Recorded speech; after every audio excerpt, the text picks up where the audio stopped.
Hello dear students, मैं अभिषेक भारद्वाज आप सभी का स्वागत करता हूं अपने यूट्यूब चैनल पर। लास्ट वीडियो में अपन ने वृषण के बारे में सामान्य जानकारी पढ़ी थी या उस पर चर्चा की थी। आज अपन बात करेंगे वृषण की आंतरिक संरचना पर। तो जैसा कि पीछे अपन ने पढ़ा था कि जो वृषण हैं इनकी संख्या 2 होती है। स्थिति इनकी उदर गुहा के बाहर, इसके अलावा हमने पढ़ा था कि ये वृषण कोश में स्थित होते हैं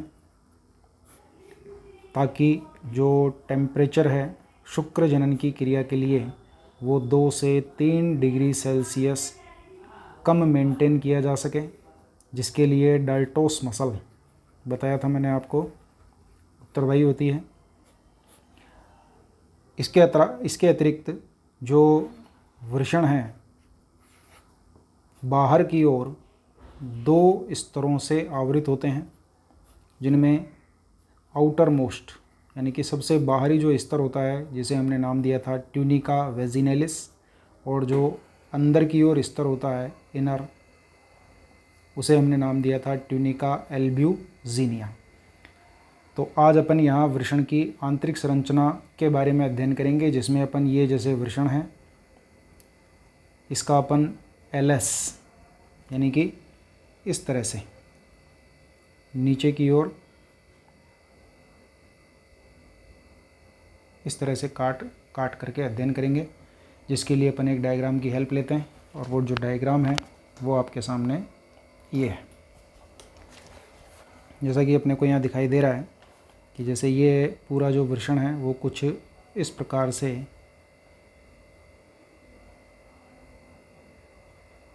वृषण कोश में है। एक मैंने यहाँ शो किया है जिसका पोस्टीरियर पार्ट अपने को बाद में बात करेंगे उसके बारे में। फ़िलहाल अपने को जो चीज़ें अपने को जो दिखाई दे रही हैं उनके बारे में अपन चर्चा करते हैं। तो सबसे बाहर की ओर वृषण के ये जो है पार्ट, ये आपका ट्यूनिका वेजाइनेलिस बोल सकते हो आप इसको।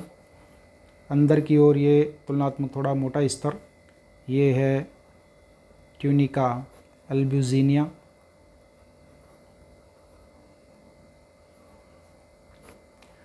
ये आंतरिक स्तर, ये बाह्य स्तर। जैसा कि पीछे अपन ने पढ़ा था, ये दोनों मिलकर के वृषण की सुरक्षा का कार्य करते हैं। आंतरिक संरचना के अंतर्गत यदि अपन देखें तो यहाँ आप देख सकते हैं कि ट्यूनिका एल्ब्यूजिनिया अंदर की ओर फिंगर लाइक प्रोजेक्शंस बनाता है कुछ इस तरह से, जैसा कि आपको ये दिखाई दे रहा है, ये दिखाई दे रहा है, ये इस तरह से दिखाई दे रहा है, यहाँ है, यहाँ है, यहाँ है, ये है और ये है। तो ये कुछ पटनुमा संरचना बनते हैं, जिसे अपन कह सकते हैं टेस्टिक्युलर सेप्टम। Testicular septum. अब ये टेस्टिक्युलर जो सेप्टम है यानी कि जो वृषण में पाए जाने वाले जो पट हैं, उनकी वजह से जो वृषण हैं वो बहुत सारे जो लोब्यूल्स में बट जाता है। जैसे कि ये चैम्बर लाइक स्ट्रक्चर बन गई, जैसे कि ये हो गया, ये हो गया, ये हो गया, ये हो गया, ये हो गया और ये हो गया। तो जो टेस्टिकुलर सेप्टम है इनकी संख्या यदि हम बात करें तो इनकी संख्या जो है वो लगभग होती है 200 से लेकर के 300, जो कि किससे बने हुए होते हैं? ट्यूनिका एल्ब्यूजिनिया के अंतर्वलन से, यानी कि अंदर की ओर इनफोल्डिंग शो करती है। जैसा कि क्लोरोप्लास्ट की स्ट्रक्चर में इनर मेम्ब्रेन इनफोल्डिंग शो करती है, माइटोकॉन्ड्रिया में cristae inner membrane infolding show करती है, वैसे ही ये अंदर की ओर फोल्ड होकर के टेस्टिक्युलर सेप्टम यानी कि वृषणीय पट का निर्माण करते हैं, जिसकी वजह से वृषण जो है वो बहुत सारे लोब्यूल्स में कन्वर्ट हो जाता है, यानी कि अलग अलग इसमें खूब सारे चैम्बर बन जाते हैं। अब ये जो चैम्बर्स हैं इसमें प्रत्येक चैम्बर में ये जो आपका दिखाई दे रहा है, इसमें जैसे अपन लिख सकते हैं, ये जैसे एक चैम्बर हो गया, इसे अपन लिख सकते हैं टेस्टिक्युलर लोब्यूल। अब इसके प्रत्येक कोष्ठ में, यानी कि ये एक जो प्रत्येक कोष्ठ है में लगभग 1 से लेकर के 3 सेमिनिफेरस ट्यूब्यूल्स यानी कि शुक्र जनन नलिकाएं ये दिखाई देती हैं। तो ये जो ऑरेंज कलर में मैंने यहाँ शो किया है ये हैं आपकी सेमिनिफेरस ट्यूब्यूल्स, जिन्हें आप लिख सकते हैं शुक्र जनन नलिकाएं। खास बात यह है कि जब ये टेस्टिकुलर लोब्यूल में यानी कि जो कोष्ठ में रहती हैं तब तक ये कुंडलित होती हैं कुछ इस प्रकार से, जैसा कि चित्र में अपने को दिखाई दे रहा है। लेकिन जैसे ही ये टेस्टिकुलर लोब्यूल यानी कि सेप्टा को क्रॉस करती हैं तो ये स्ट्रेट हो जाती हैं यानी कि सीधी हो जाती हैं कुछ इस प्रकार से। तो यहाँ आपको ये ऑरेंज कलर की खूब सारी आपको टेस्टिकुलर सेप्टा दिखाई दे रहे हैं, जो कि लगभग जिनकी संख्या 200 से 300 होती है, और हर एक जो कोष्ठ है उसमें 1 से लेकर के 3 शुक्र जनन नलिकाएं होती हैं। तो हम यहाँ एवरेज या अंदाज लगा सकते हैं, एक प्रकार से एक नंबर फिगर अपन निकाल सकते हैं कि लगभग 300 अगर पट हैं तो मिनिमम 300 आपके टेस्टिकुलर लोब्यूल बनेंगे, यानी कि जो पूरा का पूरा वृषण है वो लगभग 300 कोष्ठों से मिलकर बना हुआ होता है। और यदि प्रत्येक कोष्ठ में 3 शुक्र जनन नलिकाएं हों तो लगभग 300 गुणा 3 यानी कि लगभग 800-900 शुक्र जनन नलिकाएं आपको यहाँ देखने को मिलेंगी। तो अधिकतम इनकी संख्या 900 हो सकती है। अब ये थोड़ा बहुत ऊपर नीचे अंतर भी हो सकता है, जो कि साइज़ पे भी डिपेंड कर सकता है। अब इसके बाद यदि अपन यहाँ देखें कि जो टेस्टिकुलर लोब्यूल है उसको क्रॉस करने के बाद जो शुक्र जनन नलिका है वो कॉइल्ड यानी कि वलित संरचना से लगभग सीधी संरचना में कन्वर्ट हो जाती है। तो यहाँ से भी 2-3 निकलती हैं, यहाँ से भी 2-3 निकलती हैं, यहाँ से भी, यानी कि जितने भी कोष्ठ हैं उनमें सब में से शुक्र जनन नलिकाएं इस प्रकार से निकलती हैं और वो आगे जा कर के यहाँ समेकित हो जाती हैं।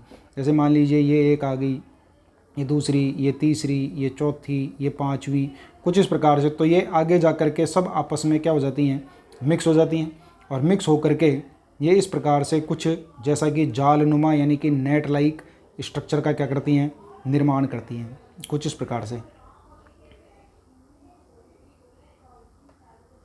और ये जो इस प्रकार से संरचना बनती है जो आगे जा कर के इन नलिकाओं की संख्या धीरे धीरे कम होती जाती है, ये जो पूरा का पूरा स्ट्रक्चर है इसको कहा जाता है रेटेटेस्टिस। रेटेटेस्टिस जिसे आप हिंदी में याद कर सकते हैं वृषण जालक। तो शुक्र जनन नलिकाओं के लोब्यूल वाले पार्ट से बाहर निकलकर सीधा होने पे ये सब एक दूसरे के साथ समेकित हो जाती हैं या मिक्स हो जाती हैं, जिसके फलस्वरूप वृषण जालक का क्या किया जाता है, निर्माण किया जाता है।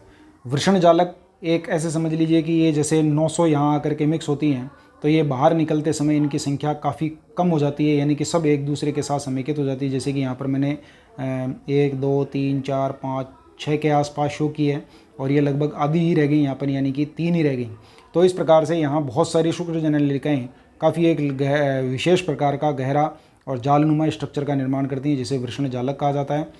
मेन जो काम है वो ये है कि शुक्र जनन नलिकाएं इनमें बनते हैं शुक्राणु। इनमें क्या बनते हैं, शुक्राणु।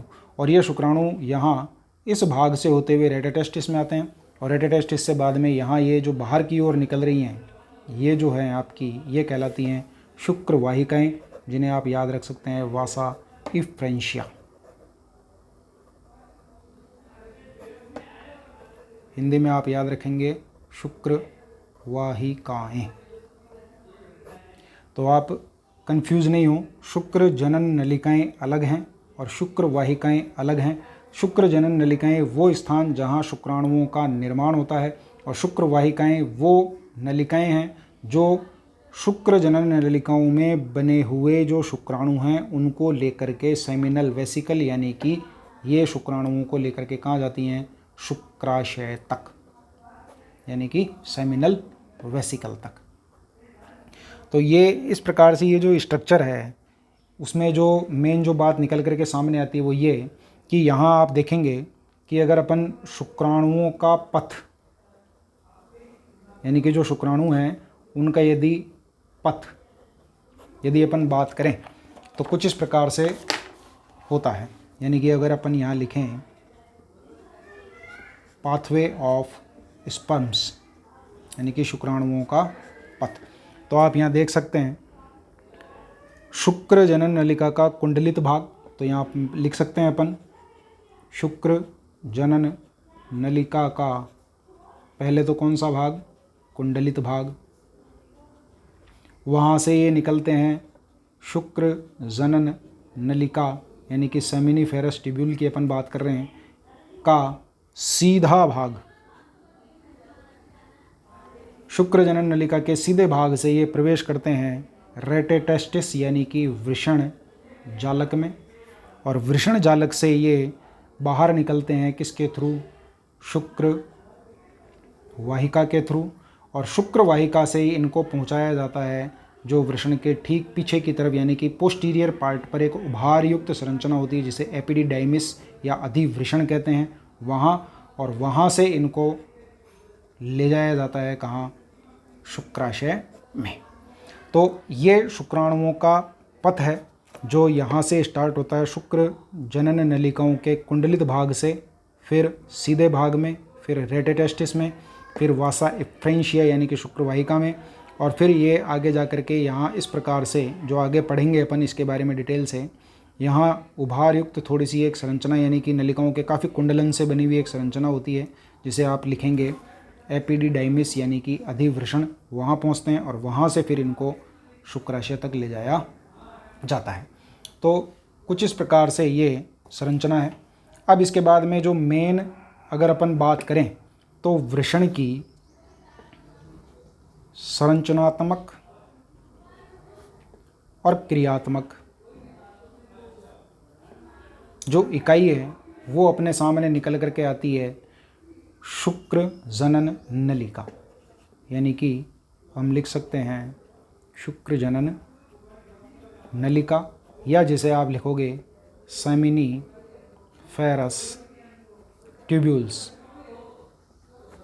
अब ये जो सेमिनिफेरस ट्यूब्यूल है, यदि अपन वृषण का सेक्शन देखें, यानी कि अगर अपन शुक्र जनन नलिकाओं के काट को अगर अपन अध्ययन करना चाहें तो वृषण मान लीजिए ये है, और अपन अगर इसका सेक्शन देखते हैं तो इस प्रकार से कुछ काट करके यदि अपन सेक्शन देखते हैं इसका, तो अपने को शुक्र जनन नलिकाएं कुछ इस प्रकार के एक पार्ट के रूप में अपने को दिखाई देती हैं। यहाँ आप देखेंगे कि ये जो गोल गोल घेरे आपको दिखाई दे रहे हैं ये लोब्यूल में पाई जाने वाली आपकी शुक्र जनन नलिकाएं हैं, और जहाँ ये जो मैंने आपको दिखाया है ये जो बाकी हिस्सा एक पर्टिकुलर पार्ट है पूरा जो कि कनेक्टिव टिश्यू के रूप में दिखाई दे रहा है। ये जो छोटी छोटी स्ट्रक्चर्स जो आपको दिखाई दे रही हैं ये आपकी ब्लड वेसल्स हैं, और ये जो आपको गोल बड़े आकार की ऑरेंज कलर में ये जो स्ट्रक्चर जो अपने को दिखाई दे रही हैं ये हैं शुक्र जनन नलिका। अब शुक्र जनन नलिका की यदि अपन स्ट्रक्चर देखें तो ये जो बाहर की ओर कोशिकाओं की एक जो परत दिखाई देती है ये कहलाती है जनन उपकला या जर्मिनल एपिथीलियम, जनन उपकला, जिसे आप लिख सकते हैं जर्मिनल एपिथीलियम। यहाँ जनन उपकला की ये जो सेल्स हैं इनको कहा जाता है जर्म सेल्स, और ये जर्म सेल्स क्यूबॉइडल घनाकार होती हैं, घनाकार उपकला कोशिकाएं या एपिथेलियल सेल्स जिनको अपन लिख सकते हैं। ये ही आगे मियोसिस यानी कि अर्धसूत्री विभाजन करती हैं जिसके फलस्वरूप स्पर्म्स का निर्माण होता है, यानी कि किसका निर्माण होता है, शुक्राणुओं का निर्माण होता है। तो ये है जनन उपकला की कोशिकाएं। इन्हीं जनन उपकला की कोशिकाओं में क्यूबॉइडल जो सेल्स हैं उनके बीच बीच में आपको ये इस तरह से त्रिकोणीय और तुलनात्मक बड़े आकार की कोशिकाएं दिखाई दे रही हैं। ये जो बड़े आकार की कोशिकाएं हैं इन बड़े आकार की कोशिकाओं को कहा जाता है सर्टोली सेल्स, सर्टोली सेल्स आप लिख सकते हैं इनको सर्टोली कोशिकाएं। इन सर्टोली कोशिकाओं का मुख्य कार्य, ये सर्टोली कोशिकाएं विकासशील शुक्राणु या परिवर्धनशील, एक ही बात है, विकासशील या परिवर्धनशील जो शुक्राणु हैं इनको प्रदान करती हैं पोषण। इसलिए इन्हीं सर्टोली सेल्स को एक दूसरे नाम से भी जाना जाता है, जहां इनको कहा जाता है नर्स सेल्स। तो ये जो बड़े आकार की सेल्स हैं, त्रिकोणीय या पिरामिड शेप की जो अपने को दिखाई दे रही हैं, इनको सर्टोली कोशिकाएं कहते हैं, जो विकासशील भ्रूण को शुक्राणुओं को पोषण प्रदान करने का कार्य करती हैं। ये बीच में आपको कुछ इस तरह से मैंने यहाँ आइडेंटिफिकल स्ट्रक्चर बनाई हैं, जो कि आप मान सकते हैं ये डेवलपिंग स्पर्म्स यानी कि क्या है, शुक्राणु। अब इसके बाद आपको यहाँ ये पिंक कलर में बीच बीच में ऐसी कई जगह आपको पूरे उसमें, अगर वृषण का अपन देखें पूरा पार्ट, इसको एक छोटे से पार्ट के रूप में लेकर के पूरे पार्ट को अगर अपन कवर करें तो इस तरह की ये कोशिकाओं के बहुत सारे समूह अपने को देखने को मिल सकते हैं। इनको कहा जाता है लीडिंग कोशिकाएं,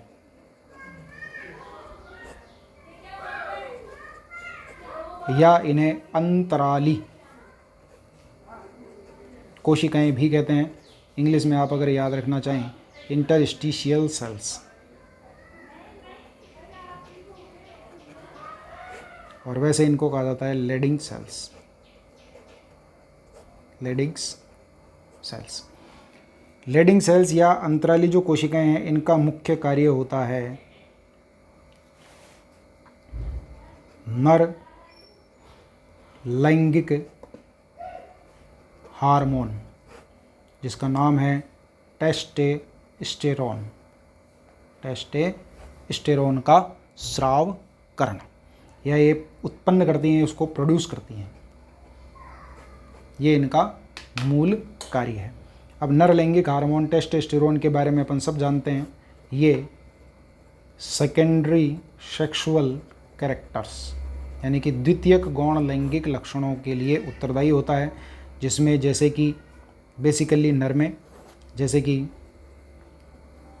आवाज़ का भारी होना, मसल्स का मजबूत या डेवलप होना, कंधों का चौड़ा होना। इसके अलावा इसी के प्रभाव से नर में जो वृषण है, मुख्य या प्राथमिक जो अंग है, जननांग है, उसमें शुक्र जनन की क्रिया यानी कि शुक्राणुओं का निर्माण होना, दाढ़ी मूछों का आना, त्वचा पर अधिक बाल होना, ये सभी टेस्टोस्टेरोन के प्रभाव हैं। तो ये था आपका वृषण की आंतरिक संरचना। अगले वीडियो में अपन बात करेंगे स्पर्मेटोजेनेसिस यानी कि शुक्राणुओं का निर्माण किस प्रकार से होता है। तो ये जो जर्म सेल्स हैं यानी कि जिनको अपन लिख सकते हैं जनन उपकला की घनाकार उपकला कोशिकाएं, जो अर्धसूत्री विभाजन के द्वारा शुक्राणुओं का निर्माण करती हैं। तो ये कोशिकाएं कई चरणों से होकर के तब जाकर के शुक्राणुओं का निर्माण करती हैं, जिस पूरी प्रक्रिया को कहा जाता है स्पर्मेटोजेनेसिस यानी कि शुक्र जनन, जिसके बारे में अपन अगले वीडियो में बात करेंगे। तो बने रहिए मेरे साथ। Thank you.